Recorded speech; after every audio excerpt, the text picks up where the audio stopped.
Okay. So the topic for this morning is this has become heated in the last few years in Israel, is the question of civil marriage in Israel. So just a bit of background.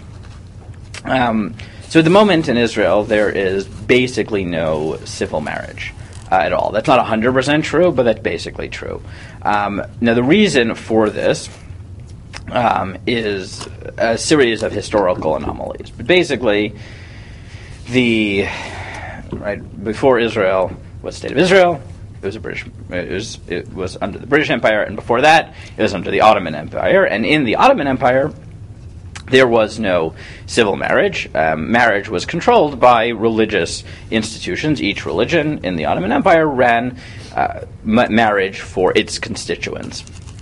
That was just. What did marriage signify at that point in time, other than under the auspices of religion? Like, did it have any impact in governmental things? Yeah. I'm not sure exactly, but I'm sure it's become more complicated. But there were tax implications, and there were. Under the Ottoman Empire, I assume there were also. I would have to check, but I assume there were legal ramifications to adultery. Right, I assume, right? It was under Muslim rule. Like there are legal implications to marriage. So under the Ottoman Empire, each religion ran marriage, and then when the British took over, they continued the policy of the Ottoman Empire. So by time the state of Israel was founded in 1948, this had just been what had been going on for a very long time. That marriage was controlled by religious institutions, right? So this isn't before we get to modern Israel, it's not like the Rabbanut started this notion. In a sense, like the West, what we have in Western society in America, Canada, right? That's the novelty, right? That was the advent of modern times. But the Israel is a holdover. I mean, literally, it's a holdover from the Ottoman Empire.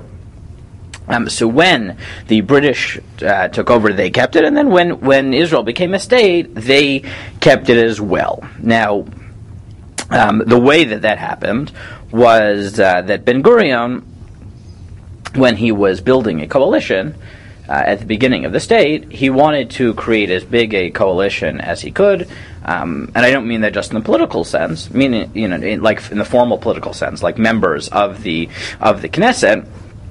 But he also wanted to present a unified front when the state would be declared.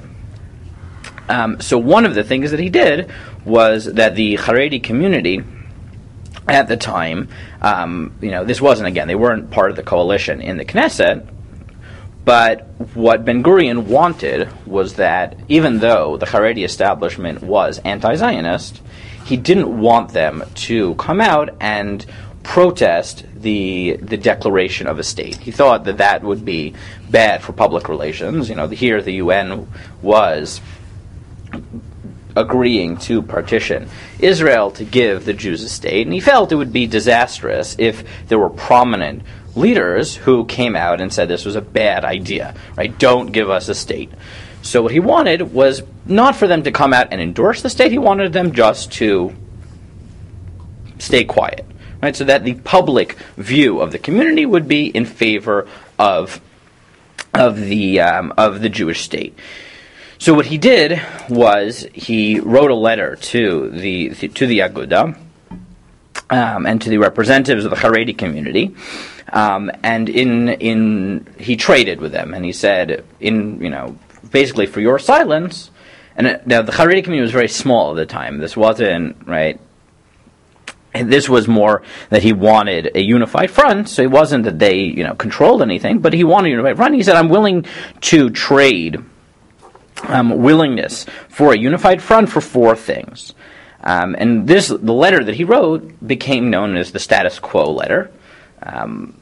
And the agreements he made in it became known as the status quo agreements simply because, again, he wasn't promising them anything which was new, but rather he was promising that certain things would remain the same. And one of them this was the fourth one, was that marriage and divorce would be continued to be controlled by the religious institutions. Now, in 1948, what that meant was the Orthodox rabbinate. There was no other rabbinate in the country. It meant it would be controlled by the Orthodox rabbinate, and they would control citizens' freedom to choose who to marry and the like. And therefore, anyone who couldn't halachically marry could not civilly marry in Israel either. They did not promise anything else, right? They didn't promise anything else would be recognized by the state. The state would not be halachic, but marriage and divorce would remain under the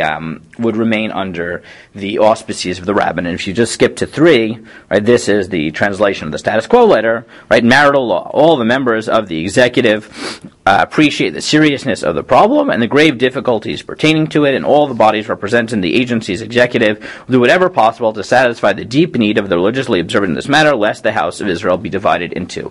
And Ben-Gurion said the reason he was willing specifically to continue this part of the status quo is that marriage and divorce isn't just another halachic thing. Right? It's not just, the Haredi community was less worked up about, let's say, everybody keeping kosher. They didn't care.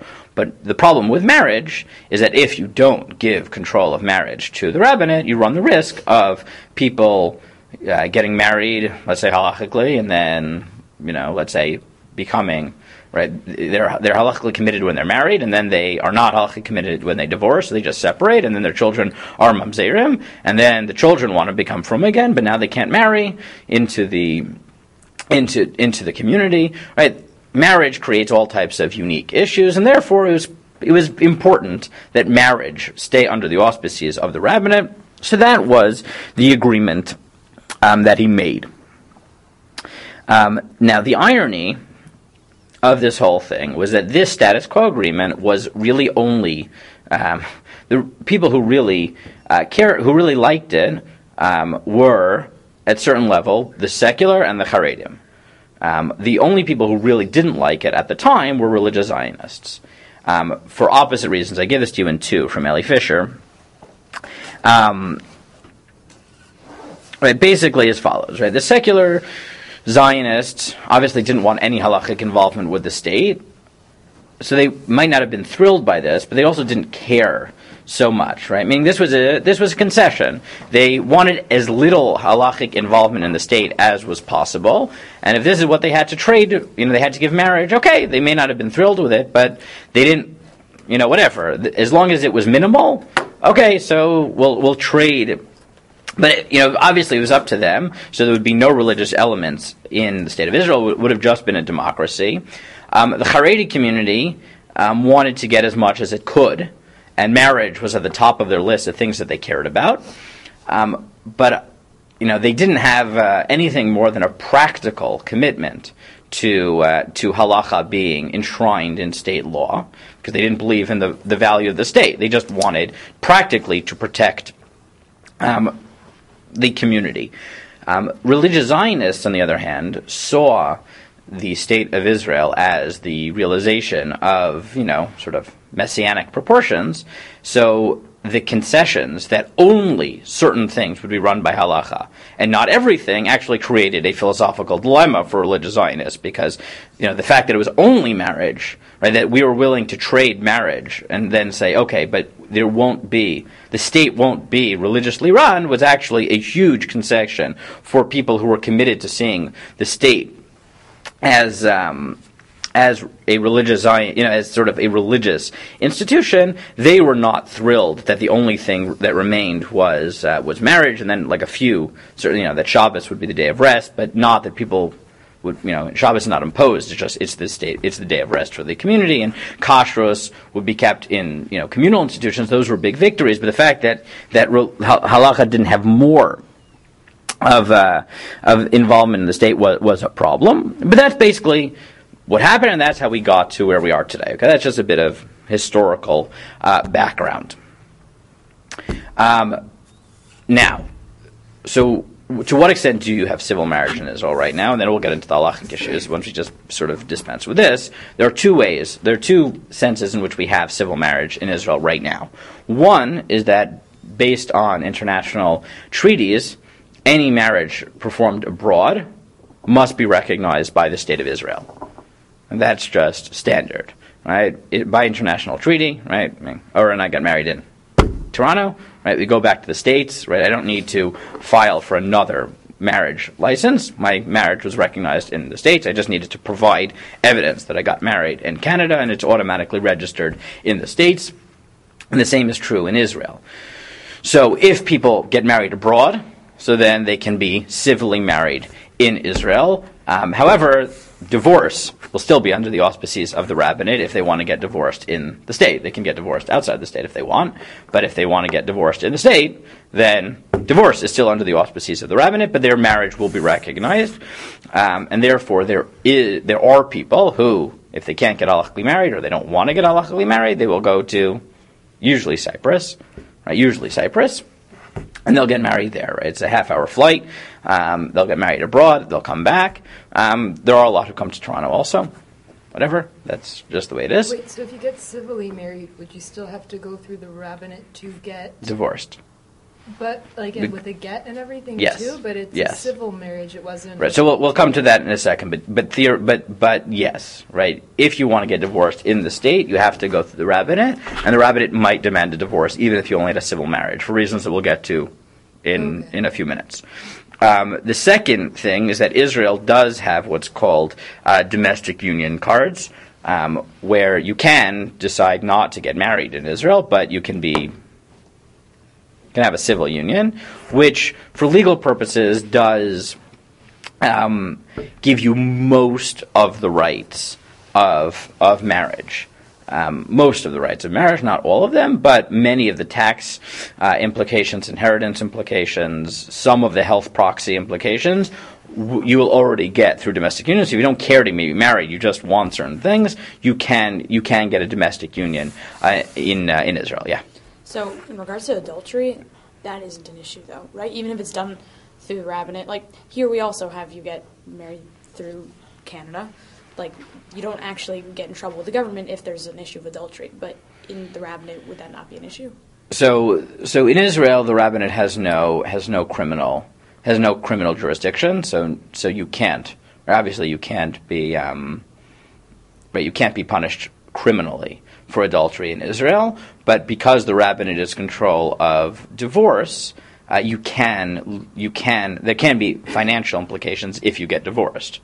Right, because the rabbit, right, because if a woman commits adultery, so then she loses her ksuba, and if you go to the rabbinate and you get divorced by the rabbinate, and they adjudicate the financial settlement, there can be implications financially. It's a bit more complicated than that because you can get divorced by the rabbinate and have the financial settlement worked out by the secular court. Being that the secular court does have financial jurisdiction, in Israel they actually have equal jurisdiction over the financial one. So whichever court you go to first gets jurisdiction over finances. So if you get to Beis Din first, then it will be adjudicated by Beis Din. If you get to the secular court first, it will be adjudicated by the secular court.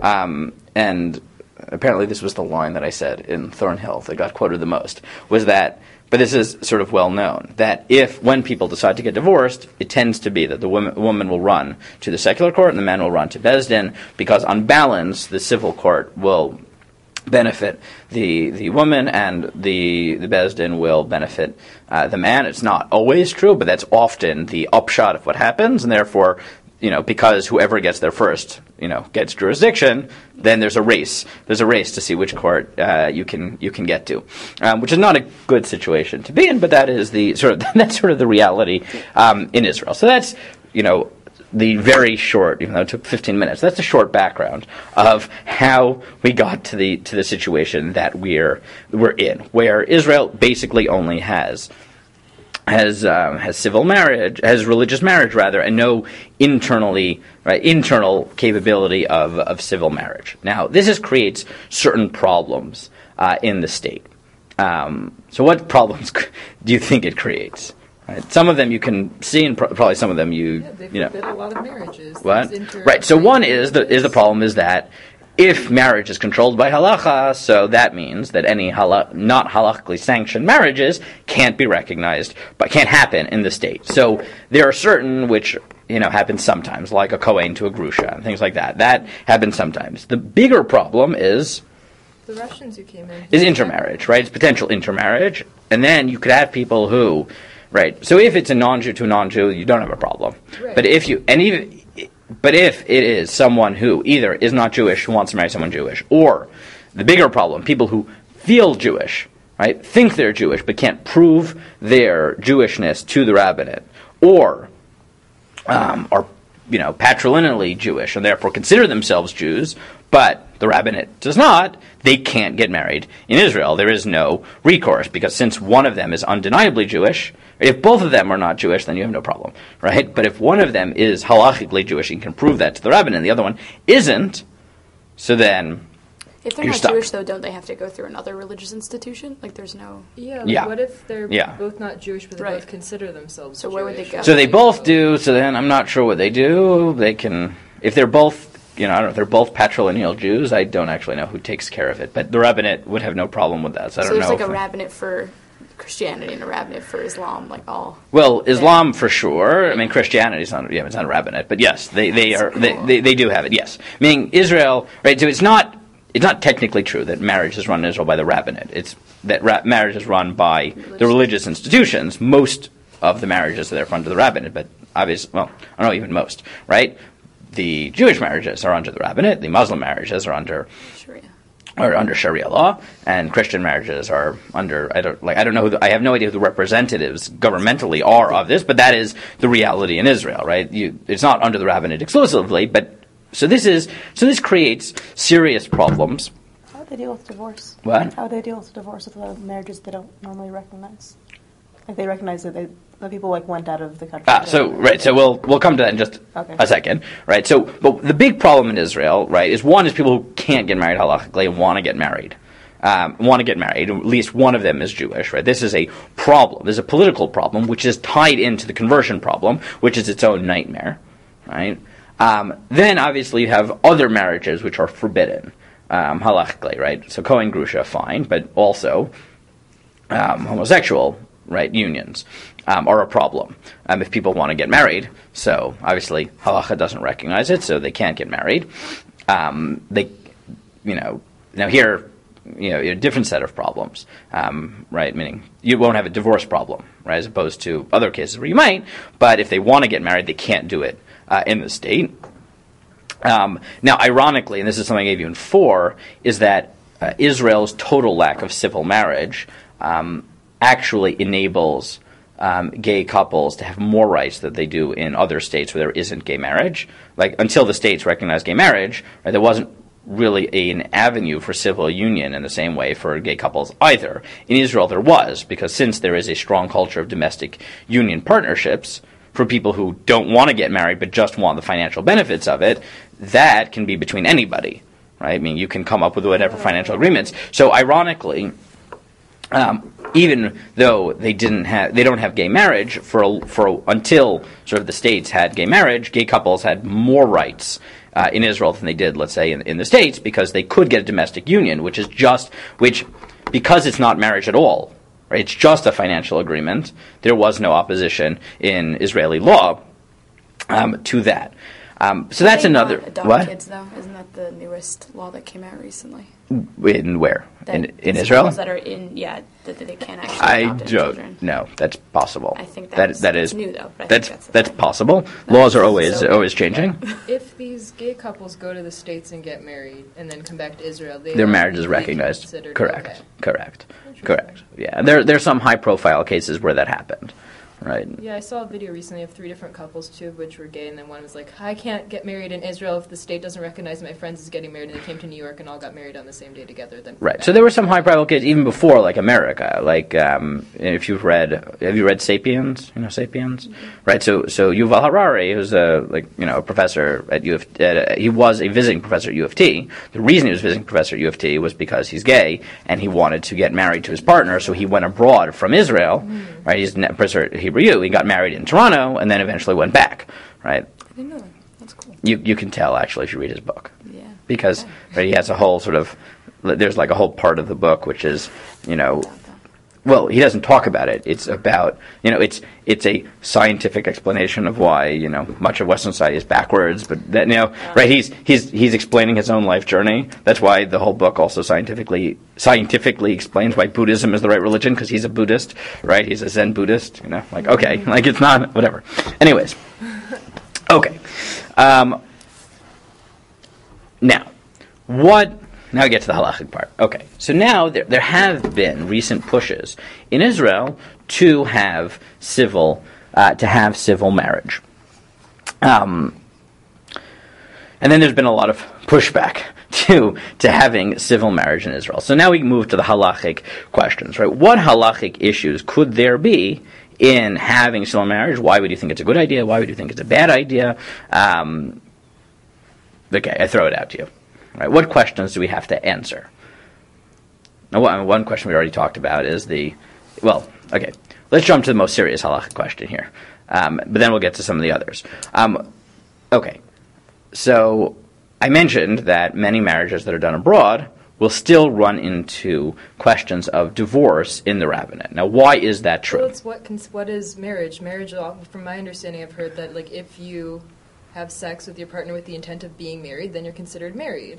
Right. So one of the biggest questions you have to answer is civil marriage halachic marriage? Right? Because if civil marriage is halachic marriage, so then by allowing civil marriage, the assumption is that civil marriage, if you allow civil marriage, you're also going to allow civil divorce. That may not be true, and we'll come to people who suggest that won't be true. But the simplest understanding is if you introduce civil marriage into Israel, you will have to have civil divorce. Now, that might be a problem. So, is civil marriage halachic marriage? So this was a huge machlokas in the States in the 1950s and on between the two leading poskim in the States, between Rav Moshe Feinstein and Rav Henkin, Rabbi Yosef Eliyahu Henkin. Say definitely not, because he had to deal with some mamzerim issues in the Correct. past? Right. So Rav Moshe Feinstein felt that no marriage except for halachic marriage is marriage. Right. And his argument is very simple. If you don't want to get married halachically, then you're not married halachically. Now the Gemara has a chazaka, right, a presumption that ein adam oseh bi'ila bi'ila, that someone doesn't normally sleep around for promiscuous reasons. And therefore, if people are living together, so under certain circumstances, we presume that they slept together for the purposes of marriage, and we require a get. So, for example, if a couple is married, and then they get divorced, and then they spend the night with each other, we require a new get. Because we assume that if they spent the night together, they they had a pre-existing relationship, and who knows, maybe they made amends, and they were together, and they're planning on sort of renewing their marriage, and therefore we require a get.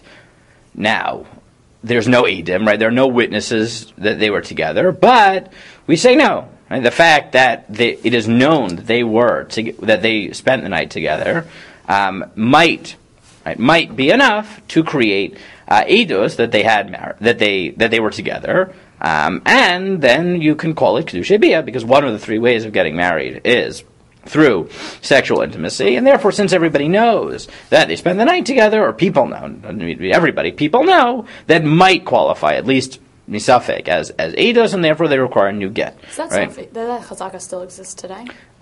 So Moshe Feinstein said, look, that's very nice, right? That's very nice. That's in the time of the Gemara, where this was the outlier.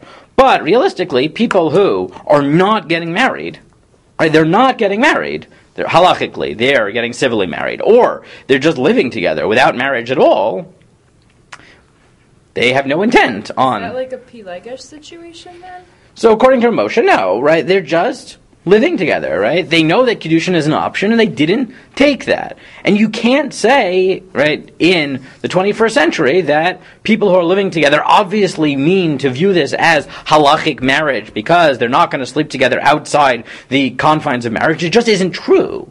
And therefore, when people are living together, and even if they have civil marriage, and then Rav Moshe Edgen, even if they get married through a reform or conservative marriage, he said, as long as they're not getting married to the Orthodox rabbinate, the assumption is that they're not getting married, that they're not planning on having halachic marriage in the full sense of the word, and therefore we don't have to recognize their marriage, and that's it. And that was Rav Moshe's position. Now, there's a lot of subsections to this, right? Which is, one is you have to say that Einos Adam Osa Bilaso Bilasnos is not true, 21st century.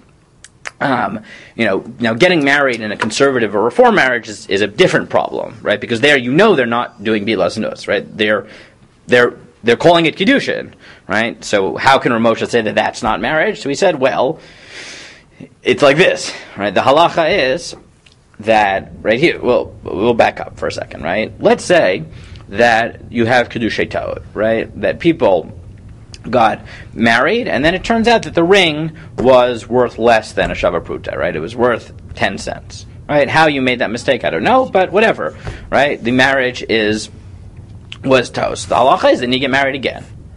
What if they get married again? Right? Just say that, well, okay, so they made a mistake, but this is a couple, right? Let's say Orthodox couple wanted to be halachically married, right? Why don't you just say, look, at this point, they've obviously been together, right? They have 5 children, right? We know they've been together, there's no question, and they wanted to be halachically married. Why would you say they need new kiddushin at that point? Just say, the Moshe, bilas, or bilas nus. They even thought they were married. Why, right? Why do you need a new kiddushin? So the halacha is that you do need a new kiddushin, because it's not enough to be together. In the context of marriage, you need to have a moment where you think you're being together for the purpose of consummating a marriage. But if you think you're already married, then you don't think this act of sexual intimacy is the act of marriage.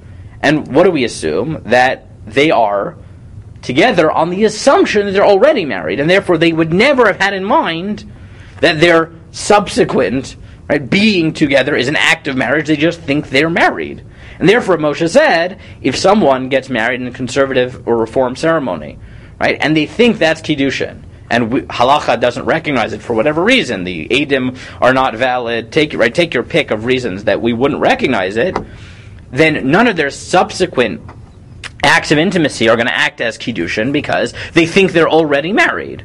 And therefore Moshe said, civil marriage is not marriage halachically, because there's no assumption that people are afraid of being intimate with outside the context of halachic marriage. And even someone who got married with another denomination, the fact that they want kiddushin doesn't help you, because they think that they're already married once they leave the hall, once they leave the shul. So then when they're together, they don't think that's affecting marriage. They think they're already married, and therefore Moshe just said, unless you got married within the Orthodox rabbinate, your marriage is not marriage. Period.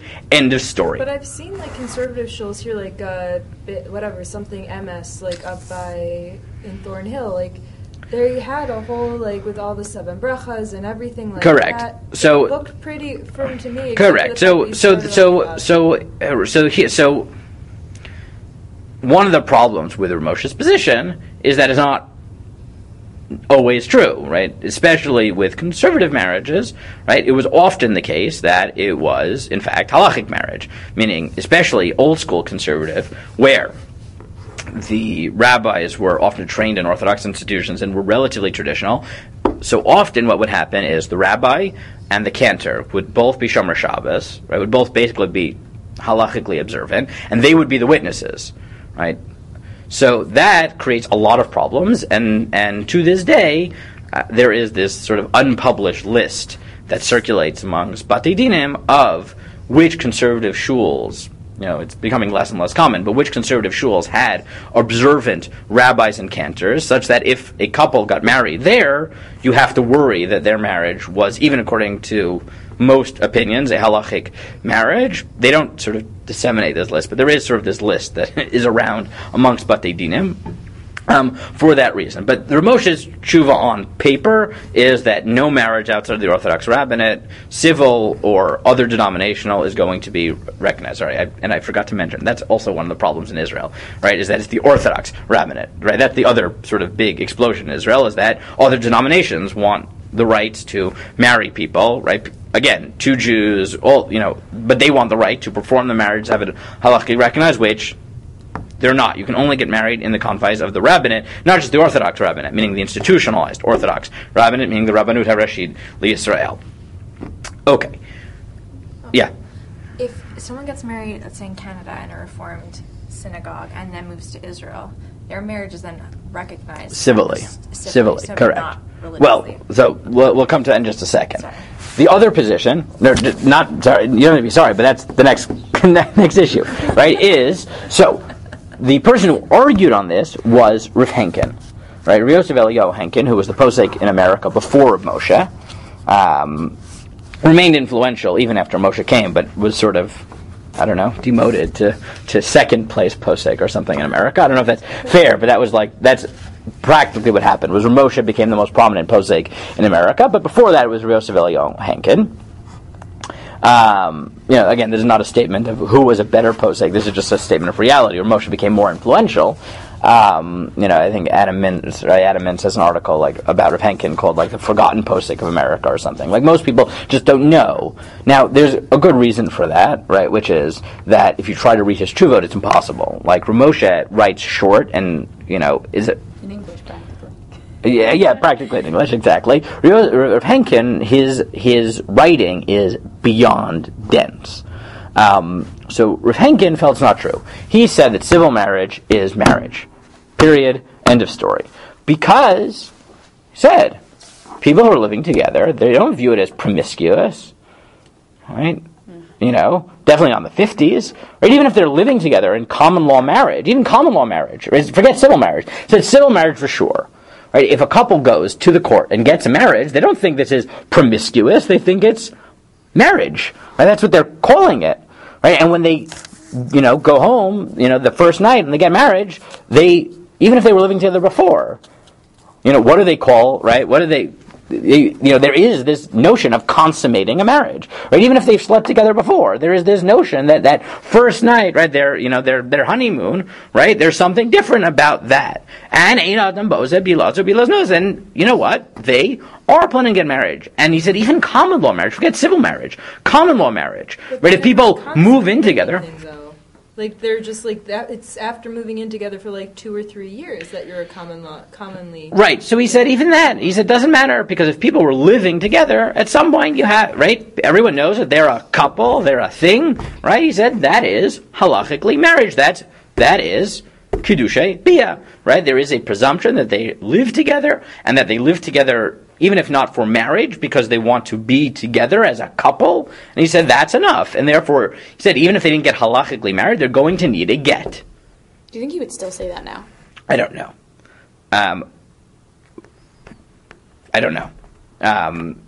Because there is a caveat in his tshuva, which is important.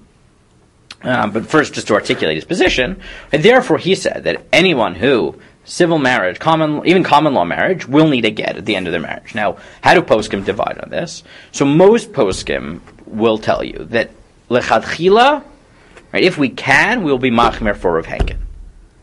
Right? So, if someone got married in a conservative marriage, or a reform marriage, a civil marriage, and now they're becoming more traditional and they want a get, right? If both sides are amenable to a get, so then we will say get a get l'chumra. Right? Definitely, if someone had a conservative or reform marriage, we will say get a get l'chumra. Right? And even civil marriage, if we can get them to get a get, then we will do that. B'di'evad, right? Let's say, which will sometimes happen, the husband, they got married in a civil marriage. Then the woman decides she wants to become more religious, and she becomes Orthodox. And the husband is still secular, and he doesn't want to give a get. He said, well, I never got married religiously. We already got divorced. We went to the courts, right? We've settled everything. Why should I give a get? So b'makom igun, right, where the only choice. So then most poskim will paskin b'di'evad like Moshe and say, right. So Mikra did most poskim paskin like Moshe Feinstein, but lechatchila we're so scared of adultery and mamzerus, so we will always try to get a get if possible. If there was any sort of union, we always try to do that. So, coming back to Israel for a moment, the rabbinate, in general, even if someone's married outside of Israel, will try to get a get, even on a civil marriage, because the tradition of poskim is to try to be machmir for Rav Henkin. Even though, again, it's not just Ramoshe. Ramoshe paskin that way, Shmuel Zalman Auerbach paskin that way, the Tzitz Eliezer paskin that way, Ravad Yosef paskins that way. It's not like, right, the majority, right, Rubo Kikulo of the poskim think that civil marriage is not halachic marriage, but we are always machmir for Rav Henkin. So if someone got married outside of the country, so then we'll always try, even if they had civil marriage, to get a get. And for sure, let's say someone got married with a Orthodox rabbinate outside of the country, right? Even if they never file when they get to Israel, if they want to get divorced, the rabbinate is going to want them to get a get, because even if they've never registered with the country, if they want a divorce, they are halachically married. There's good reason to believe they're halachically married. So the first question you even have to ask, right, is if we should introduce civil marriage in Israel is civil marriage, right? Are we just going to create headaches for ourselves by creating civil marriage? Because it may be that, at least according to Rav Henkin, we're creating a nightmare. And the other nightmare is that, let's say, create civil marriage. You might not just have civil marriage. You might have even worse than civil marriage. You might have people who register with the state civilly, but get married with an unrecognized rabbinate. That would be really bad, because then their marriage is almost definitely going to be kiddushin, right? And then they're really going to need a get, but they're only civilly married by the state, so the state would have no recourse to force them to get a get if they wanted to remarry, and then you're creating real halachic problems, right? So there's all types of things that we can open up. Have the cohabitation agreement, so isn't that still like a civil marriage thing according to Rav Henkin? Possibly, right? And that, so, right, the problem is that if you really paskin on your Henkin, then yes, even the domestic union partnership agreements may create halachic problems. You're only advancing this problem. Because in Israel, what do you have realistically nowadays? You have who gets married civilly in Israel, right? So either people who halachically can't get married, or people who are anti-religion. But there's a good number of traditional people in Israel, especially Sfardim, right? Who Sephardi Chilonim, who have no interest in keeping halacha, but certain things they do, like bris milah, and they want a chuppah at their marriage, they want a rabbi at their marriage, right? They're not, so they don't want a domestic partnership agreement, they want to get married, right? Even if they live together before the marriage, at some point they're going to say, we want to get married, and they're going to want a rabbi there, and even though they have no intention in keeping halacha afterwards, they're going to get married, and therefore they're going to need, right? Again, so that, a lot of people who don't care about religion too much still get halachically married, right? It's not like everybody who's secular gets domestic partnership agreement, right? A lot of them just want to get married, and they don't care too much to get the rabbinate, even if it's annoying. One question Rav is going to have to ask is, are we going to solve problems with civil marriage? And that depends on Rav Henkin, the Rav Henkin-Rav Moshe dispute. But let's say we paskined like Rav Moshe, totally, right? We would say civil marriage is not marriage at all. Why would somebody be opposed to introducing as an avenue civil marriage in Israel, right? Why would someone not want to do that? It's a Jewish state. So this is what I mentioned before is, right, the religious Zionist argument is it's a Jewish state.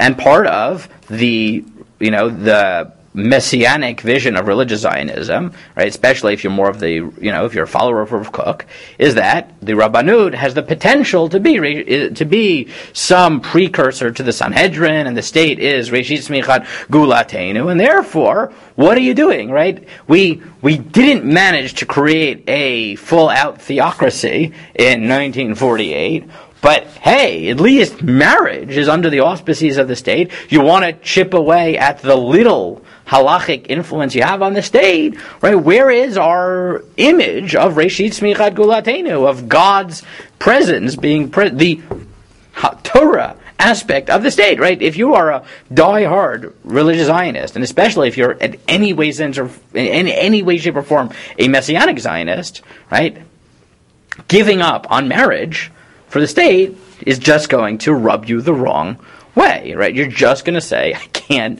do that. Good, that's one reason. Why else? Well, given everything you said about, like, Rav Moshe and then Rav Hinkin, like, you have the possibility of creating mamzer. Right, so then the second one is, okay, maybe we're just not convinced by Rav Moshe, right? Right, at some level, we're just, right, again, our tradition is to be machmir, not like Rav Moshe. Right now, under this current circumstance, we minimize the amount we need to rely on Rav Moshe Feinstein, because most people who don't care enough to go get married in Cyprus will get married under the Rabbanut, will get divorced under the Rabbanut. They may hate it, they may kick and scream, but whatever, they're going to do it. So we're going to prevent mamzer, we're going to prevent halachic adultery, right? Whatever. That's a good thing. What else? You might be promoting... What? The Haredim, like losing their... Right, so right, there's the political thing, right, which is obviously if you happen to be in control of the rabbinate, the more power you have, the better for you as a bargaining tool. That's for sure. So there are political reasons for it. Would it promote homosexuality then too? So probably not, right? Meaning, because the fact is that they can get a domestic partnership union, right? Maybe, and we'll see that some people are concerned about this. Is that halacha? Then you're forced to have the state recognize not just forbidden marriages, but to recognize as marriage homosexual unions, which you might think is a particularly hard thing to do ideologically, right? Even if you don't want a halachic state, you might not want. And we'll see there are people concerned about that possibility. What else? Is it legitimizing promiscuity? Right. So Rav Stav pushes this one. Rav Stav says, look, there's a problem here. And now what you just said, you're legitimizing promiscuity. Now there's about 5 or 6 different things that could go under that. So let's go through let's put that more halachically, right? Why do I care that I'm legitimating promiscuity? We're saying that there can be sexual interactions that are not under okay, so you're focusing on the marriage one. So this is actually what Rav Stav does, right? Rav Stav, if you skip here to, where did I do it? 14. Here, to 13. Go to 13 first, right? Stav says as follows. Look at the Rambam. This is the Rambam in the beginning of Hilchos Ishus. The Rambam says as follows. Kodem instead. Right, normally the Rambam just gives you sort of halacha. Right, the Rambam writes halachic code. But in Hilchos Ishus, when talking about marriage, he says Kodem matan Torah haya adam pogea isha bashuk im ratzahu vihi lisa ota machnisa letoch beito v'ala beino levein atzmo v'tia lo lisha. Right before the Torah, if a man met a woman in the marketplace and they wanted to marry each other, you'd bring her home and they would consummate the marriage privately and they'd be married. That's it. Kevan shenitna Torah nistavu Yisrael shem yirtzeh ha'ish lisa isha yiknei ota tchila b'fnei edim v'achar kach tieh lo lisha. But once the Torah was given, so Jews were commanded that if a man wants to marry a woman, so then first you need to perform kiddushin in front of witnesses, and then they'll be married. Shenemar ki kach ish isha u'va'ila. So Rav Stav says, why does the Rambam start kiddushin, the laws of marriage, with a history lesson? So he suggests, marriage is different. It's not just another halacha, it is but it's one of those halachot, right? There are certain halachot that are definitional to what it means to be Jewish. That when the Torah was given, we changed the way we live together. We forge relationships. Or the Meiri has a much more expanded version of this in his Hakdama to Kiddushin. And he says one of the big additions of the Torah was that it took common law marriage and it transformed it into Kiddushin. Now, how did it do that? He said, literally every part of marriage is sanctified by obligation and responsibility. Right? Common law marriage doesn't carry with it inherent responsibilities and obligations, but Kiddushin does. It carries with it ritual's the wrong word. Criminal consequences for violation of marriage. I mean, it carries with it, right, the death penalty for adultery. it carries with it financial obligations, right? Because now the husband has to provide it for his wife.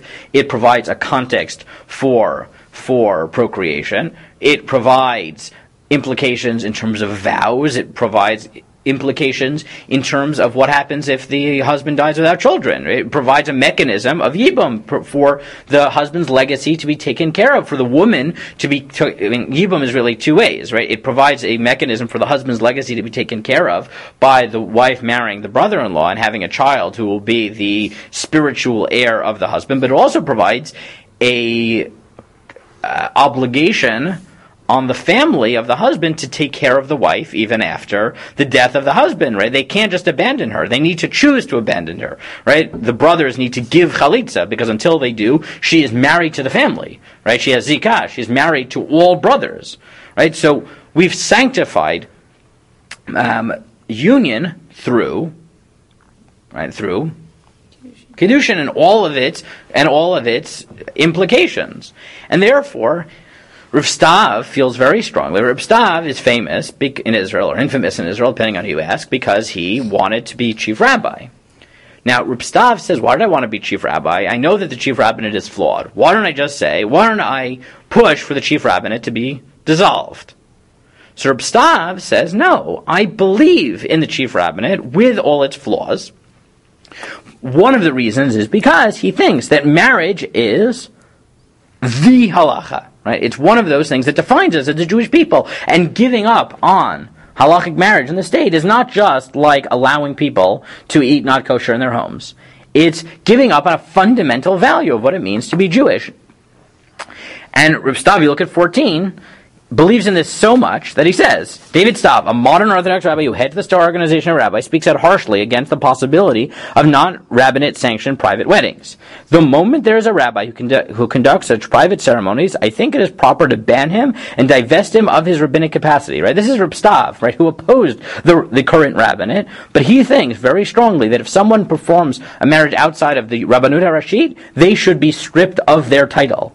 Right? And he even helped push forward a law. What is, if someone, an Orthodox rabbi, let's say, performs Kiddushin outside of the confines of marriage, right? What are the consequences, potentially? A 2-year prison sentence, right? And something like, I forget, a $500,000 fine or something absurd, right? Some tremendous financial liability. That wasn't pushed by the Haredi community. That was pushed by Tzohar. That was pushed by Tzohar. And he said, personally, I would even report such a rabbi to the police, because a rabbi like that causes the proliferation of mamzerim, right, and creates anarchy. And I've personally been approached by 5 to 10 couples who asked for such weddings, and I threw them out.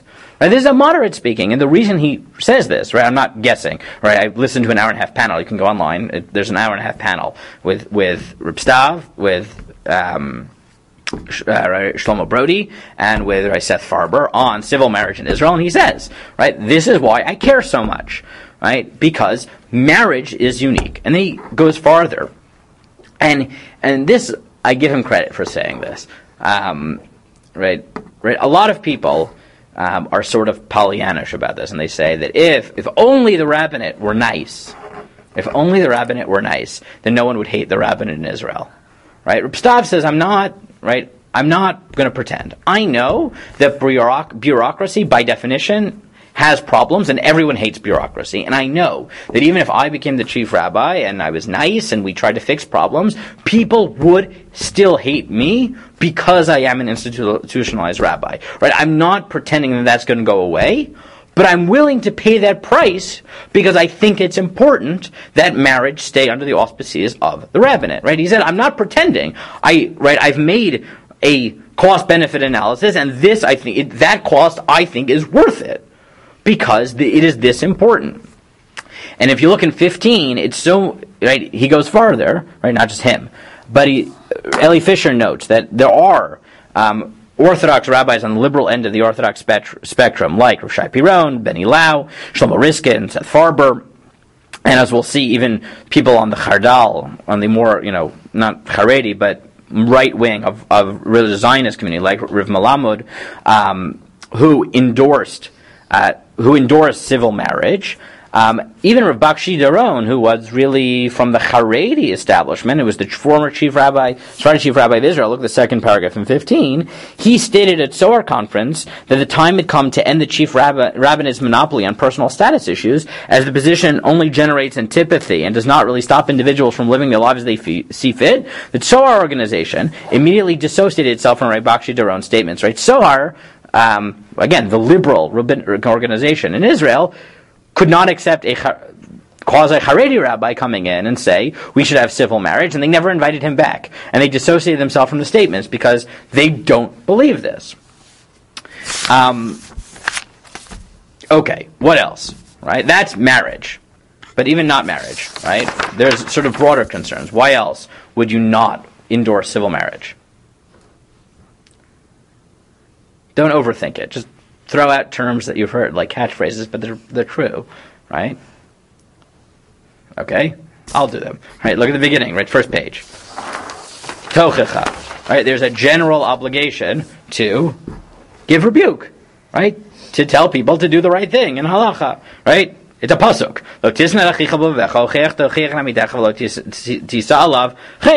Right? Don't hate your brother in your heart. Rebuke your friend and do not bear sin for him. Right? There's a biblical mitzvah of rebuke. So, giving up on it is giving up on a means by which we push people to do mitzvah. Right? Plain and simple.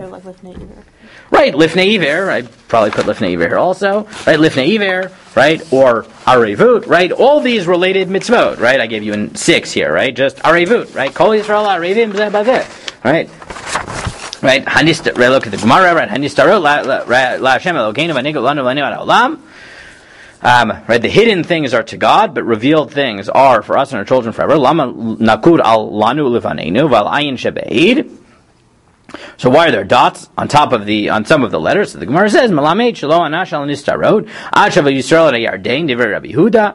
We weren't punished for hidden mitzvot until we crossed over the Yarden, but are we ever punished for private sins? We're never punished for things that are private. Right, so Rabbi Nehemiah concludes that we only became responsible for other people when we crossed the Yarden for public mitzvot. But everyone agrees, right, Rabbi Nehemiah and Rabbi Yehuda, that public mitzvot, we are responsible. If someone else violates an avera or doesn't perform a mitzvah, that is our problem, or as the Gemara calls it in Shavuot, the kol aver shebatorah mikol olam lo. Right? Does God not punish the community for sins, right, of others? V'aksiv v'kishlu ish ba'achiv.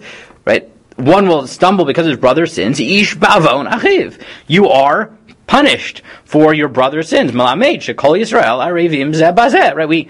Right? We love this statement. Right? We're all responsible for others. But what it means is we're responsible that other people should perform mitzvot.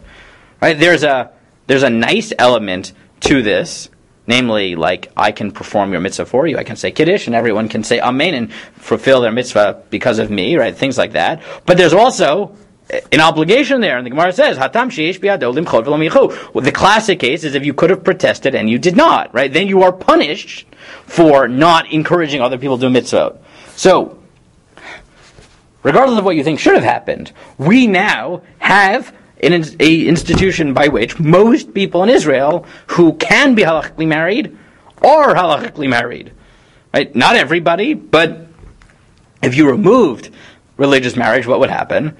All the people who just sort of don't care too much, but just go through religious marriage because it's just easier than the alternative, right? Than trying to fly to Cyprus or, get a domestic partnership union and then fill in the gaps that it doesn't cover, right? The rights that it doesn't cover with separate agreements. Just get a rabbi from the Rabbanut to marry you, file, and then you get all rights of marriage and all implications, right? So, but you are giving up on that, right? You now have the ability to encourage people to do mitzvot. What are you doing? Giving up on it.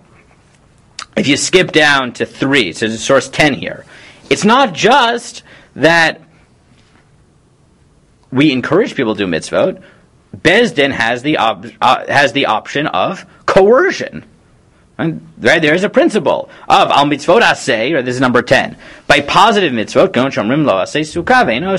like someone who we say to him, make a sukkah, live in a sukkah, and he doesn't do it, lulav eino seh, right, take your lulav and he doesn't do it, what's the halacha?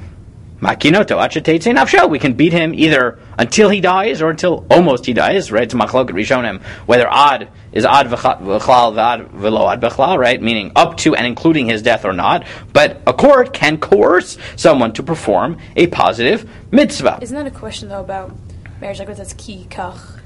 That means if or. Right. So it's a machlokas whether it is a positive mitzvah to get married or only a mitzvah kiyumit, right? But everyone agrees that if you're going to be together, right? Right. So then it is a mitzvah to be married, right? Whether there's an active mitzvah for you to get married, right, is a machloket, right? Together. Correct, right? The Rambam in, right, Aleph and Hilchos Ishus and Mitzvah Reish Chav Bet and Sefer Mitzvah thinks it is a positive mitzvah to get married, right? The Rush famously does not in Parak Aleph, Parak Yud, Halacha Yud Bet of Ksubos. Yes. Right? But everyone agrees that if you are going to be together, then you should do it in the context of marriage. And it's possible, though not clear, that there may be a prohibition of being together outside the confines of marriage. It might be a prohibition of lo tieh kedesha, right? Might not be, right? The exact contours of that mitzvah or that prohibition are a bit complicated. But it's not just that, right, again, it's not just that we encourage people to do mitzvah, we can coerce them. Now, there is a machloket between the Kosot and Netivot, right, who are the two main commentaries on Choshen Mishpat, on the monetary section of Shulchan Aruch, in Siman Gimel, right towards the beginning, of whether the principle of coercion towards mitzvot is only under the auspices of a formal beit din or not. The Kosot thinks yes. The Netivot thinks no. Right, he thinks that this is true of the average person on the street. Right, you see someone who doesn't want to take a lulav, you have the right to slap him until he does. Right, that is the position of the nesivos. Whether we paskin like that or not, again, I'm not going to weigh in on that. But Professor Eliev Shochtman notes in number 12 that even the nesivos. I just feel I can't say the netivot and not in yeshivish. Right, the nesivos. Right, no one calls him that. I'm sure Sfardim do, but I'm sure he didn't call himself that.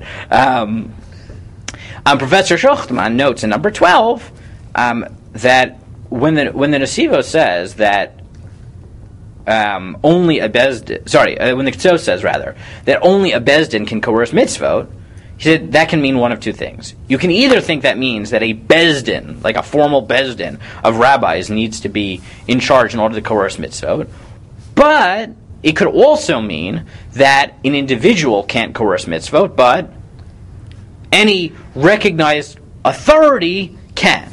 Right? I mean, it may not. The Ksos may not mean that only a bezdin. It may mean right. It's not a private affair; it's a public affair. Right? The community can coerce mitzvot through its public institutions. But if you think it means that, there's a good reason to believe that even if the chief rabbinate isn't a formal bezdin, it is a bezdin for the purposes of coercion of mitzvot. So you look at number 12, right, he writes as follows. Achein, im magamar hachakika rak lehitarev ba'orach chayav v'pradim shel adam, domeh sheraui lekayem et horatem shel chachmei Yisrael shenizkru leil. If the goal of the legislation is only to interfere with people's private lives, it seems appropriate to follow the instruction of the sages mentioned above, right? Shekavu shema kfiya Allah larchik yudim milakem etzvot arei shedavar pasul biram. He said, so if it's going to, right, drive people away, maybe you shouldn't do it. But he says, the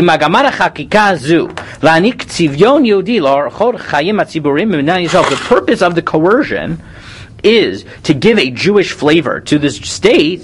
There's nothing invalid about that. Not halachically, nor legally. And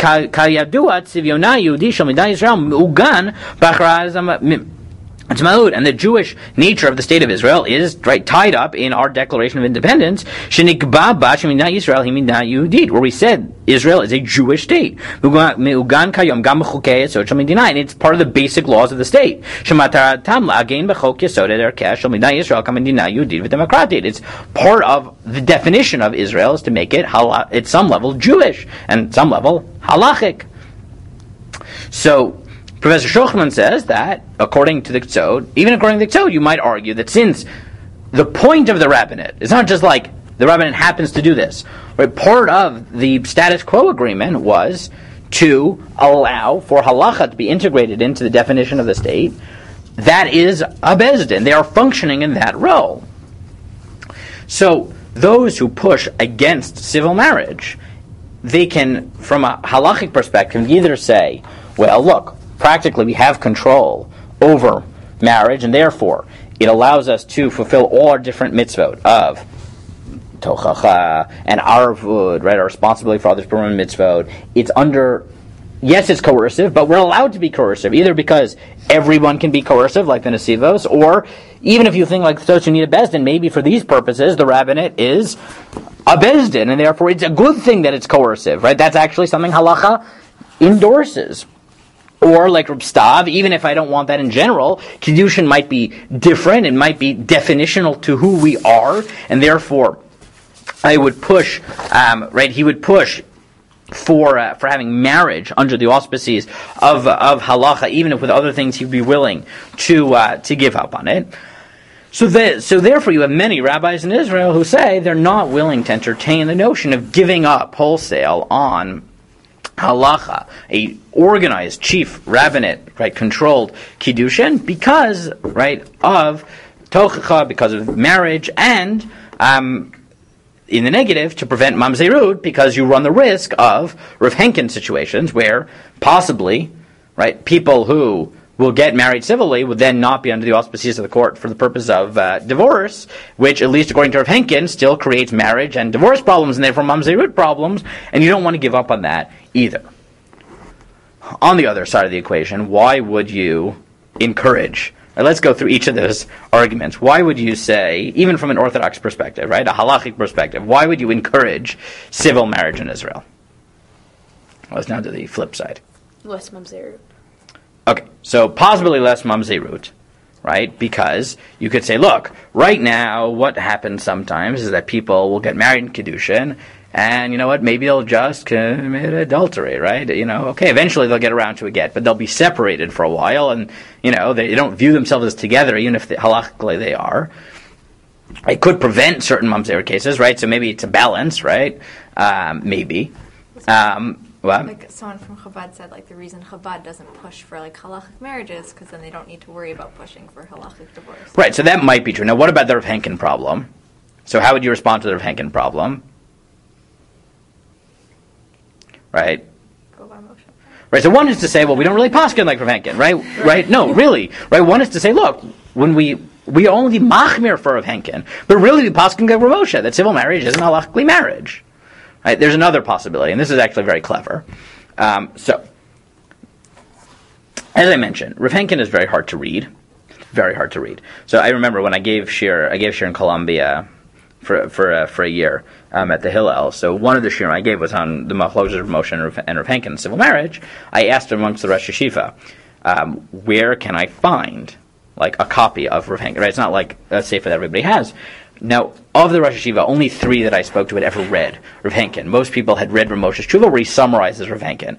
When I found Rav Henkin's Tshuva, I realized why. Rav Henkin's Tshuva, Rav Moshe's Tshuva is, let's say, 5-6 pages long. It's hard, but like, whatever, it's 5-6 pages long. Rav Henkin's Tshuva is over 100 pages of the densest argumentation I've ever read in my life. It took me 3 weeks I read it in my free time, but still, it took me like 3 weeks to get through it.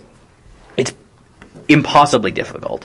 And he has 4 long essays in the first volume of his Sefer, but then at the end he has a 5th chapter on the topic, which it was lucky. When I was looking it up, one of the people I asked who I was sure had read Rav Henkin inside was Rabbi Yonah Rees, who at the time was the dean of REITs, of the rabbinical school in YU, but also had been the director of the Bezdin of America. So I knew if anyone had read it, he had read it, which of course he had read it, and he happened to have been looking for the books by Rav Henkin in the library because they had a case that hung on Rav Moshe and Rav Henkin in the Bezdin at the time, and he wanted it so he could quote something. Right, he was writing the policy paper. He was writing the decision for the court. He wanted Rav Henkin. He told me you should look. There's a 5th piece. Right, once you finish that, the last piece is that Rav Henkin had an exception. Henkin felt that Russian Jews who got married in Soviet Russia, who were, not religious, who didn't want to be religious, right, who were proud communists, their civil marriage would not be kiddushin.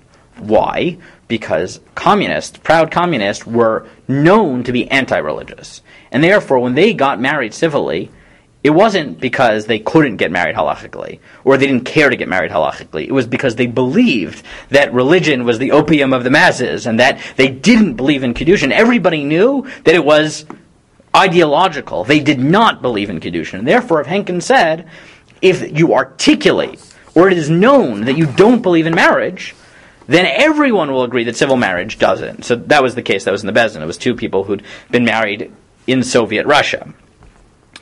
So Seth Farber, who runs E-Team and endorses, who wants civil marriage to exist in Israel, said, here's your solution to that problem. Even no one possible like Rav Moshe. Even Rav Henkin has an out clause, which is, if it is explicit that your civil marriage is not halachic marriage, then he'll say it's not marriage. So he said it's very simple. Add a clause to the civil marriage law, which is, if you choose not to go through the rabbinate, and you choose to get civilly married, one of the things you have to sign when you go in is, I'm getting civilly married to the exclusion of halachic marriage. And then, like that, everyone will agree, Rav Moshe and Rav Henkin, that that's not halachic marriage, you're done. Right? Which was very clever. That's very clever, because according to Rav Henkin, that would solve that problem.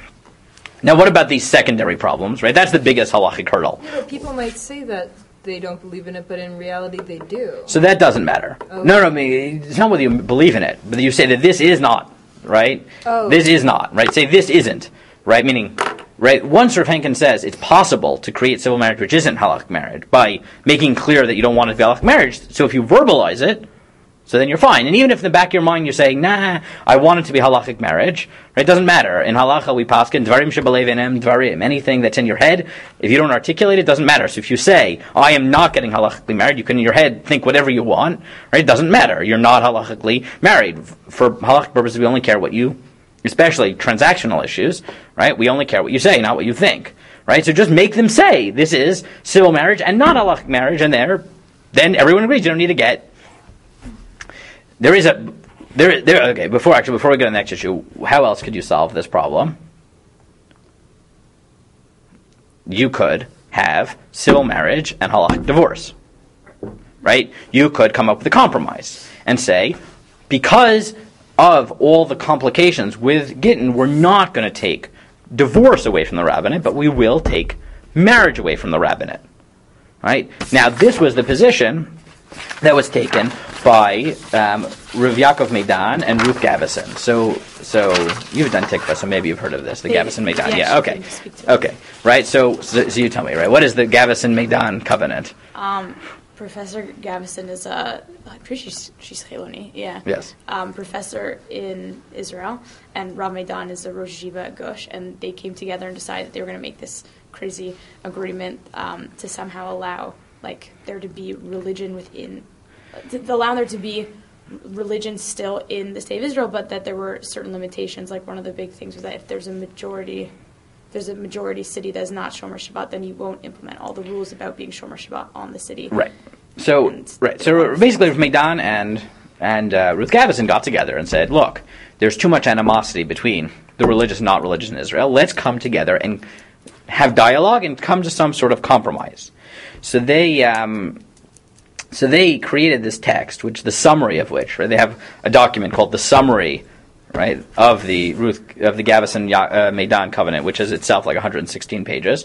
But whatever, it's like this all-encompassing thing. Is their suggestions for kashrus in Israel and Shabbos observance in Israel, etc. One of the big things is marriage. Now, their compromise was actually was to take marriage away from the rabbinate, but leave divorce with it. And if you look at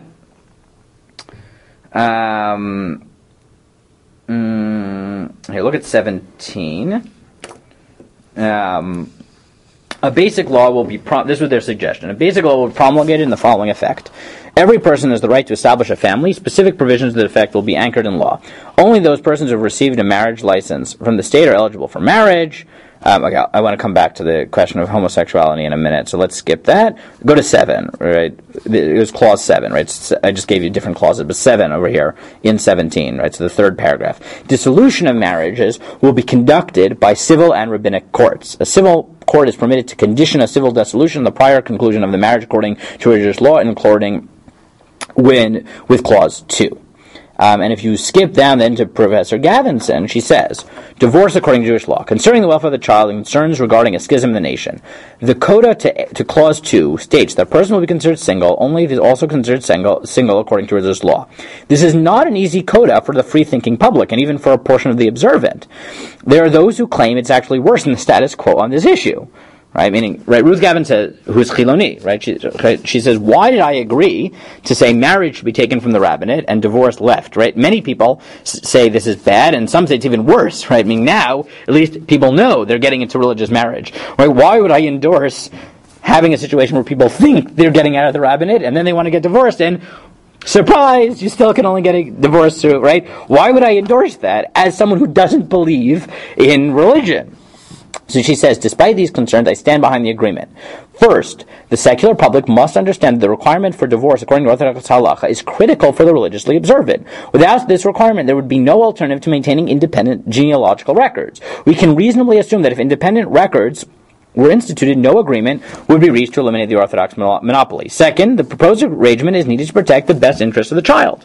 Only this arrangement guarantees that a woman defined as already married by Jewish law will not remarry. A child born to a woman whose previous marriage has not yet been dissolved as a mamzer, a bastard according to Jewish law. And the halachic status of a bastard deals a mortal blow to the child's basic right to marry, while stigmatizing him in the eyes of the wider Israeli religious community. Third, and perhaps most important, is the fear of dividing the nation. From my perspective, the reason for requiring religious divorce is not religious per se, but a cultural national one. She said, look, the reason she would agree is because, basically, the stakes of divorce are higher than the stakes of marriage. If people live together without Kiddushin, so the stakes are not so high, right?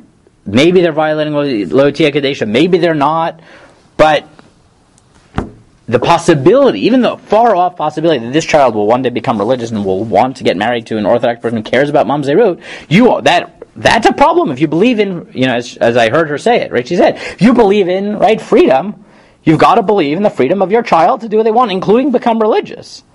Right? And if your child wants to become religious, and anybody's going to think the child is a mamzer, right? You are creating a situation of a broken unity in the Jewish people. And she said she's willing to pay the price, even as someone who doesn't believe in it, to maintain, right, unity in the Jewish people. So if you wanted to push back, you could either give in and say, like Ruth Gavison, I'm willing to say, okay, marriage will be taken away from the chief rabbinate, but not divorce. Or you could say, like Seth Farber, put in a clause, right? Or just say Paskin like Ramosha, and then there is no problem. Okay. Now, what about the other concerns? What about the tochacha and coercion concerns, right? Don't we have an obligation to other people to encourage them to do mitzvot? So how would you respond to that? There's a chance that if we have a Beit Din, like shoving things down their throat, that they might actually be turned off from exactly together. Right. So you look at number 8. The Gemara in Yevamot has a very important principle. Amar Rabbi La Mishum Rabbi Elazar Bar Shimon Kishem shemitzvah Adam lomar davar nishma kach mitzvah Adam shelo lomar davar sheino nishma. Just like you have a commandment to say things that will be heard, you have a commandment to avoid saying things that will not be heard. Right? We're not stupid, right? Halacha says if someone's not going to listen to you and it's just going to be counterproductive, don't do it. What's the context of that? What? What's the context in the Gemara? Like, why are they talking about that? In the context of different things, right? This same sugya discusses when you're allowed to lie for peace. It discusses some of the laws of rebuke, right? It's all the different exceptions to our speech ethics, right? So Rabbi Abba Omer Chova, he says it's not just a good idea. He says it's an obligation, right? It's a pasuk in Mishlei. Al tochach letz pen yisnecha hochech lachacham v'yavecha. Right? Don't rebuke a scorner lest he hate you. Right? And rebuke a wise man and he will love you. Right? The Gemara is not stupid. The Gemara says, don't be an idiot. Right? Don't do things that are counterproductive. Or, even more strikingly, the Rashba, number 9, has the following claim. He said, the Gemara has all types of cases when you're not supposed to give tochacha. But then there are cases where if you follow the Gemara technically, you are supposed to rebuke somebody. Right? So the Rashba said, but what happens if you come across a situation where following the technical rules in the Gemara would say that this is a case when you should run the risk of somebody hating you and you should give rebuke. But you just know in your gut that that's a bad idea. Right? What do you do? Right? It's formal halacha versus bad idea. What do you do? So the Rashba puts the following principle, and he says, Da. Right? Sometimes a soft tongue can break bones. And kfar yadata masha katuv bin nazir gdola avir lishma mi mitzvah shelo lishma. You know that sometimes a sin for the right reasons is better than a mitzvah for the wrong reasons. Kol shekeinanu. So for sure in our case, she'ein banu koach midin Torah ledin b'nin v'chot. We don't live in a generation where we have capital. We have the power to run capital law. Avlo b'dinei knasot, and we can't run fines. Only if necessary. Lo la'avor al divrei Torah lasot siag laTorah, and not to violate Torah, but to protect it. V'imashtika litim legeder ... Sometimes silence is offense, so do it. Right? And Rav Amital has a chapter on this in his Sefer Rishis Tal, and he said the Rashba should guide our lives, that especially when it comes to rebuke and forcing people to do mitzvot, don't follow the letter of the law. Right? Sometimes you've just got to have a head on your shoulders and call it what you want. Say it's an exception. Say it's an Avera Lishma. I don't care what you say. The Rashba already told you, don't be an idiot. Right? Don't force things down people's throats if it's going to be counterproductive. So one of the big arguments people say is, look, the rabbinate creates a lot of animosity and just drives people away from religion. And don't give me all these formal things, right? Tochacha, arvus, or even kiddushin is the, sanctity of the Jewish people. Like at some point, wake up and say it's being counterproductive. And just say, cut our losses, and you know what? Forget it. It's driving people away from religion. It's not worth our time. Right, so that's sort of the response. Right, there's Rashba. Right, Rami Tal said this Rashba should control our lives. Right, Rav Shlomo Zalman has a famous tshuva, Chelik Aleph Tshuva Lamed Hey, where he says, right, for example, well, coming back, we mentioned Lifnei Iver before. Right, he said the Gemara says because of Lifnei Iver, you're not supposed to, at least as Nifzar Shulchan Aruch, you're not supposed to give food to somebody who's not going to make a bracha. Rav Shlomo Zalman says nowadays it's not just that you can, but you must. Because if somebody not religious comes to your house and you say, I'm not giving you a couple, it's 105 degrees outside, say, I'm not giving you water because you're not going to make a bracha, right? Or someone who's going to resent it, you say, well, I'll give you the water, but you have to say amen. So my bracha, he said, that's a worse lifnei iver. Because it's a lifnei iver. Right now, the person has, a warm, fuzzy relationship with Torah Jews. He's just not personally observant. You start forcing it down their throat, they're going to hate Orthodox Judaism, and it's just going to be worse. He said, the same principle that used to say, don't give them that cup of water if they're not going to make a bracha, tells you now, do it. Right? Lifnei iver is a double-edged sword. Sometimes it tells you, look at the micro. Sometimes it tells you, look at the macro. So, some people just say, look, it's true. It's true there's all these mitzvot, but it's working against us, right? People who would happily have Friday night dinner and would give their children a bris milah and would have a Pesach Seder and fasting Yom Kippur, right, have such a bad taste in their mouth because of the rabbinate's control on marriage that just to spite halacha, they will do all types of things they would never have thought of doing, right? So sometimes it's a mitzvah too, right, to be smart. Therefore, many other rabbis say no. And right, we saw before, right, Eli Fisher had just listed a bunch of rabbis who said that. But if you look at 16, Rav Malamud published a piece. Now, Rav Elazar Malamud is sort of a maverick posek on the Chardal side of the community, on the more, Haredi side of the religious Zionist community. But he's also a maverick, right? He doesn't really fit in a box. And he was one of the big advocates. I'll say it outside, but you can read. This is his policy position, but it's a very nuanced position. And he's, let's read it. It's really nice, right? He says, while we believe the state of Israel must have a Jewish character, we also do not want to cause grief to anyone. Nor do we claim the authority to interfere with one's personal life and tell him how to live, who to live with or how. It is our religious and moral duty to criticize lifestyles that are halachically and morally improper, but have respect and love for all humans, and acknowledging the value of freedom that is based on God-given freedom of choice, we must recognize their right to choose their own lifestyle. Some may claim that there is a religious duty to oppose and interfere with any type of relationship that fails to abide by halacha.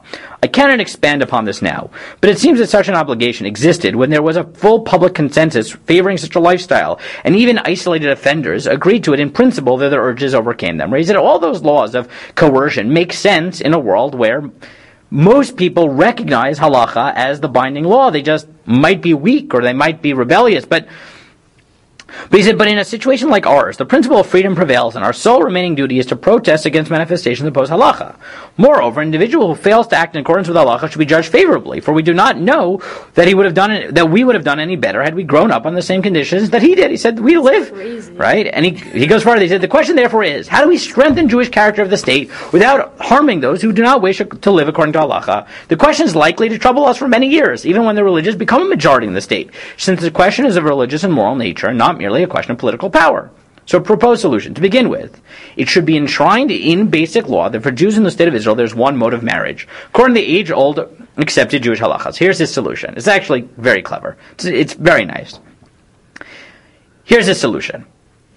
Have civil union in marriage. I'll summarize and then we'll read it inside. Have civil union in marriage, but don't call it kiddushin. Why? Why would you say that? And before you even look at it, why would you say don't call civil marriage marriage? Because it's not. He said, look, you want to emphasize that marriage, right, the way Rav Stav did, that marriage is unique to halacha? Fine. Anything which doesn't go through the rabbinate, don't call it marriage. Call it civil union, but make it legally equivalent to marriage. But what have you done in that linguistic thing, right? It's not just a linguistic difference. What is it? It's a public statement that the Jewish state believes that marriage is through halacha.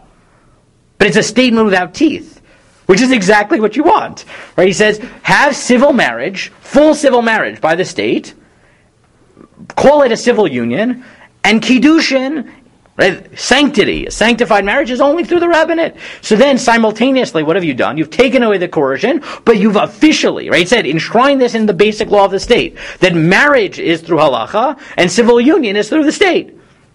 He says, in other words, marriage, Kedat Moshe Yisrael, is the sole path to establishing a family in Israel. This negates any proposal for the creation of a new civil institution of marriage. This is because marriage is a sacred concept based on the long-standing foundations of halacha, and the state must not desecrate it by means of alternatives or ceremonies that are not faithful as its tradition.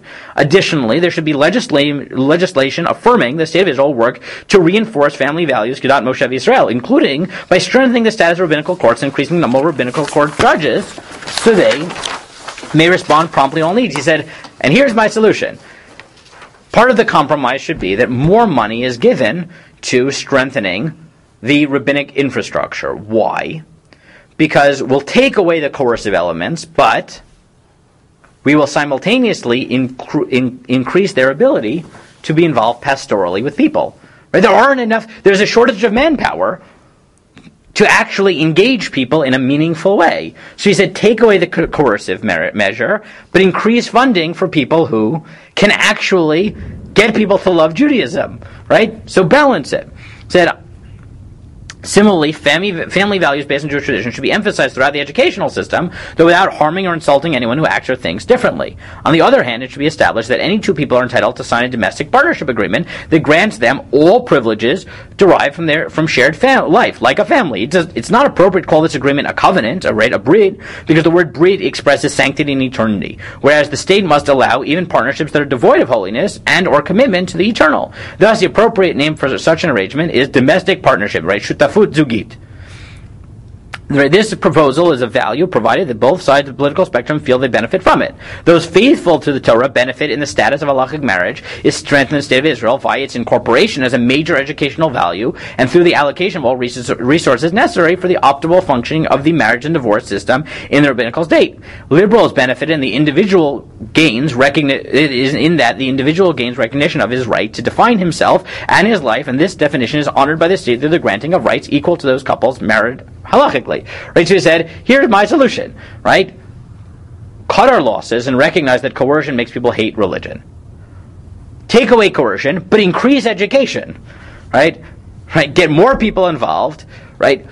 Actively call only halachic marriage kiddushin, right? Emphasize that civil union is not sanctified, right? It's just shutafut, right? The shutafut zugit. It's just a partnership agreement, but not marriage. This way, the state has enshrined in law that we believe in halachic marriage, but that we're not going to force it. So we right? It allows us the benefit of, right, educating towards a love of Judaism and encouraging people to embrace it, but without shoving it down their throats, right? This is sort of his balance of it. Now, where was this originally published? What? Where was this one? It's in the blog. Well, the translation was in the blog. Right, it was the Times of Israel. This is where I took it from. This is Elie Fisher's. I don't think so. I think this was a public opinion piece. Right? He's very into public opinion pieces. Right? Now, he actually, right now, another point of dispute we mentioned before is what about homosexual unions? So he, and I didn't put this part of the piece, but he actually says, yeah, we should do the same for homosexual unions. He said, once we've made it clear that civil union in Israel is not marriage, so he said, extend it to all people, right? Homosexual, heterosexual, I don't care.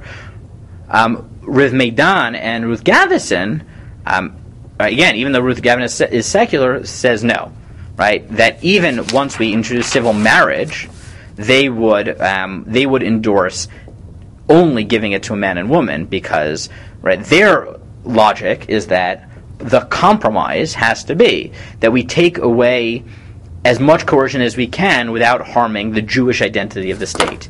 And they felt, right, both of them felt, that to recognize marriage, homosexual marriage, the state is not just is going to damage the Jewish sort of nature of the state because it's making a claim about the Jewish values in a way that we wouldn't be comfortable with. Right? Riv Melamad's solution to it is to distinguish strongly between our values and law. Their solution is to actually, just compromise. But remember, they're also the ones who thought that divorce should be, right, kept under rabbinate. Right? Their feeling is to much more keep it where it is. So, to summarize, right, what you have sort of on the ground now, and the debates that are, right, this is sort of the debate that one of the big debates that's reigning in Israel. Right? So you have, on the one hand, people who believe that the status quo should basically be maintained, and civil marriage should not be an option. Now, yes, there are Haredim who believe that for political reasons or because for halachic reasons, but there are also, as we saw from Stav, there are religious Zionists, even liberal religious Zionists, who think this is true because they think that there is a religious Zionist value to having a chief rabbinate, because marriage is unique and defines who we are as Jewish people. Because, as Professor Schuchman said, there is a value to coercing halacha, and once we have the power, we shouldn't give it up, because tochal lifnei iver, kfi al mitzvahs, all those halachic principles. And therefore say, the solution is to avoid civil marriage. Instead, the solution is to recognize that what we have to do is improve the current rabbinate, but basically keep the rabbinate, with some facelifts. Now, again, Rustav, as he said, he's not pretending that bureaucracy won't create hatred of religion. He's not pretending this will solve all problems, but for the reasons mentioned above, he said it's worth the cost, that some people will still hate Torah Judaism, but it's worth the cost because he thinks that much of the hatred towards the Orthodox rabbinate can be solved by being nice. Not all of it, but some of it.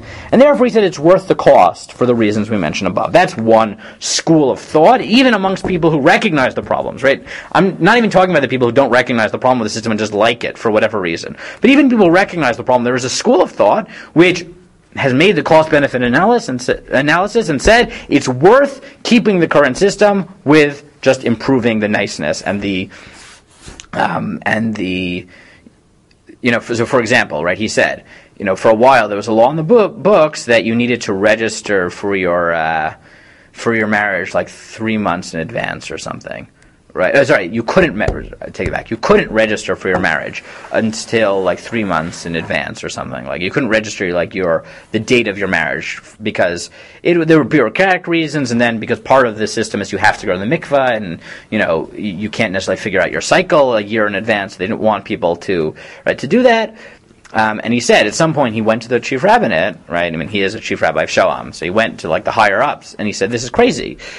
This is just bureaucracy for the sake of bureaucracy. A secular couple is going to get married, even if they're going to do it through a rabbi, right?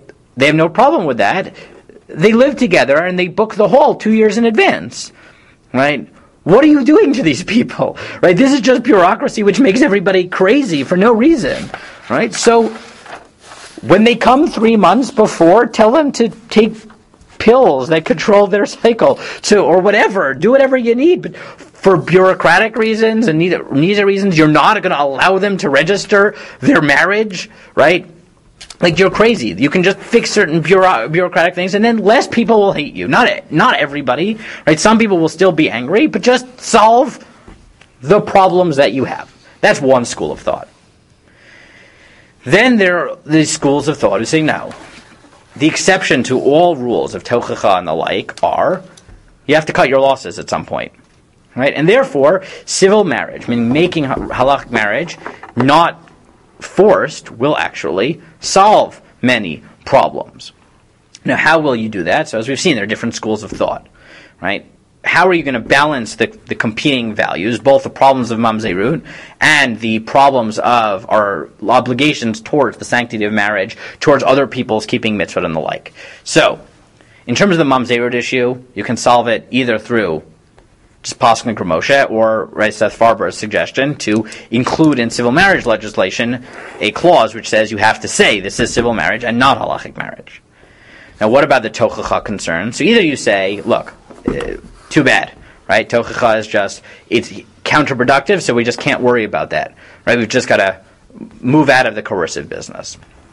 Or you can say what Rav Malama says, which is, come up with some sort of compromise position. So his solution was, have civil marriage, but don't call it marriage, call it civil union, and enshrine in law that only kiddushin is marriage, because then you simultaneously establish the Torah position on marriage while taking away the coercive elements, and he then includes all types of things, increase educational funding and funding towards the non-coercive parts of the rabbinate so that you balance it. And he said once you do that, he has no problem saying we're going to endorse these civil unions fully for non-halachic couples, for gay couples, it doesn't matter, right?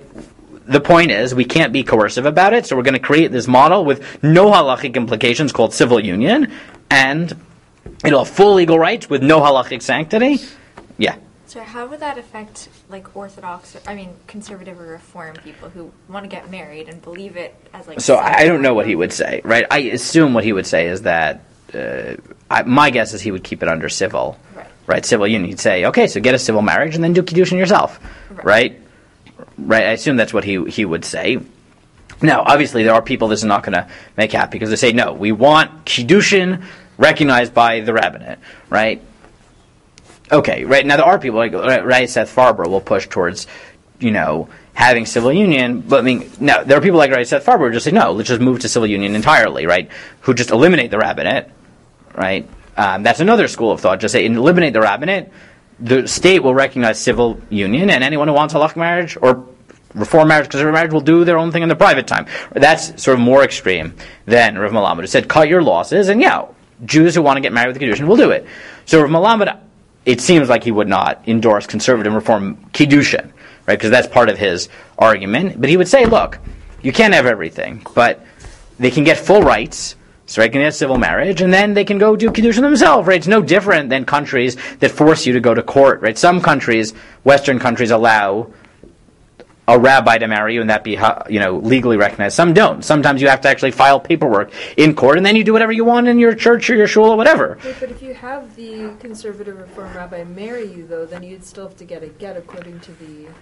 So possibly, right? So then you have to deal with it, right? Then you have to deal with the problem of Moshe. So then if you possibly with Moshe, it's not a problem, right? Then you'd have to deal with all that problem. So you have the middle position, so like Rav Malamud or Ruth Gavison and Rav Medan, who say, you know what, marriage will take away, but divorce will actually keep under the auspices because there's a value of unity of Israel, and it's worth the hatred towards the rabbinate if it'll maintain the freedom of future children. And, Rav Medan and Ruth Gavison's compromise that we won't allow gay couples because that's against against the halachic view of marriage in a more frontal way than allowing civil unions. Right? Again, you can quibble with it the way Rav Milamud did, but their feeling is no, we should make certain compromise, but not on Gittin and not on, right? We can allow people to call it civil marriage for man and a woman, which is not halachic marriage, but they won't do it for gay unions, right? Okay, that's another compromise. Then you have Seth Farber, right? Seth Farber, and in that school who say no. The solution is to get rid of the rabbinate entirely, marriage, divorce, everything, and just have civil marriage, and that's it. And then people who want to get married will get married as they want, right? But that's sort of the range of opinions that you get. And you see how each person in their own way is right. We're not talking about people who don't recognize the problems, and we're not talking about people who don't care about halacha, right? We're talking about people who recognize on the one hand the importance of encouraging Shmirat HaMitzvot and the like, the sanctity of halacha, the problem of mamzerut and getting all that on the one hand, and the recognition of reality on the other hand, that people hate bureaucracies and are always institutionalized religion will always at some level create hatred. And then you get the range of views, right? You get the people, again, like Reb Stav, who say overall it's worth the cost. We can just fix it as much as we can and leave it at that. The other extreme, you have people like Seth Farber who say just cut the whole thing, move religion into the way it is in the Western world, and then allow people to do as they wish. And then people in the middle, like Rav Malamud, Rav Meidan, Rav Gavison, who say, no, we have to make certain compromises. Right? They argue about which compromises to make, but they try to balance it. And you see that, this sort of complicated issue has all these fascinating societal, halachic, psychological, sociological implications, and the range of, I think it's important to see in this conversation is that all these people are committed to, encouraging halacha, to trying to make halacha and Torah as part of Israel as possible without creating hatred, but which values you give preeminence to and how you make the cost-benefit analysis is very different, but you see they're all working right within the same principles, and I think it's a fascinating perspective into the complexity of having a modern state which is not fully halachic but wants to recognize that Torah should have some important place in Israel, and this sort of gives you a range of at least one of the halachic issues that they're fighting about. And with that, I think we are out of time. So, shkoyach for this conversation. It was fun.